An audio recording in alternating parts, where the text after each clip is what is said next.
జై శ్రీరామ్. మనము షోడశి మహామంత్రం,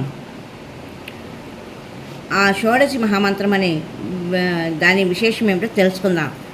మూలాభావ ఇదం జ్ఞాతం శరీరం కిము నాస్తి. మూలాభావ మిదం జ్ఞాతం శరీరం కిము నాస్తి.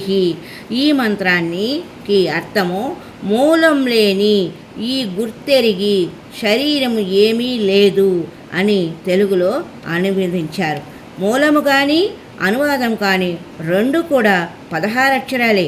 కానీ ముఖ్యంగా గ్రహించాలి, మూల అభావం, మూలం లేని ఇదం, ఈ జ్ఞాతం శరీరము అంటే, ఇదం అంటే ఈ, జ్ఞాతం అంటే శరీరం, గుర్తెరిగిన శరీరము, క్రిము నాస్తి ఏమీ లేదు అనే ఈ పదాలకు అర్థం. ఈ మంత్రంలో 4 దళాలు ఉన్నాయి. దళము మూలాభావము ఇదం జ్ఞాతం శరీరం కిము నాస్తి. మొదటిది దళము. మూలాభావం అంటే మొదటిదైన దళము మూలాభావం అంటే ఆధారం లేనిది అని అర్థం. ఒక పదార్థము అధేయమైతే అంటే ఉంచదగ్గదైతే దానికి ఒక ఆధారం అనగా ఆదరువు ఉంటుంది. ఆత్మతత్వము అటువంటిది కాదు. దీనికి ఆధారము లేదు, అధేయాలు లేవు. అందువల్ల ఈ ఆత్మకి మూలము లేదని స్పష్టీకరించారు. రెండవ దళము ఇదం పదం. ఇది ఈ అనే అర్థాన్ని ఇస్తుంది, సన్నిహితమైన వస్తువునిది తెలుపుతుంది. మూడవదైన దళము జ్ఞాతము.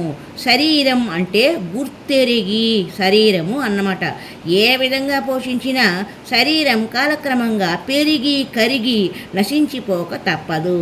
పంచభూత సంయోగం వల్ల సంభవించిన ఈ స్థూల రూపమైన శరీరం తిరిగి పంచభూతాలలో కలుస్తుంది. అది సహజము. అందువల్ల ఈ శరీరం 4వ దళమైన కిము నాస్తి. కిము నాస్తి అంటే ఏమీ లేదు అనే భావము తెలియజేస్తుంది.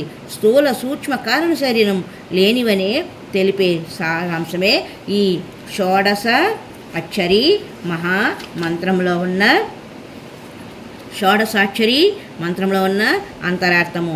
మరి ఒకసారి ఈ షోడశాక్షరి మంత్రాన్ని మూలాభావం ఇదం జ్ఞాతం శరీరం కిము నాస్తి అనేది దీనికి అర్థము మూలము లేని ఈ గుర్తెరిగిన శరీరము ఏమీ లేదు అని అర్థం.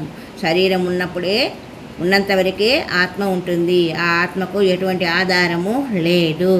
ఇదియే అని చెప్పడం జరిగింది. జై శ్రీరామ్.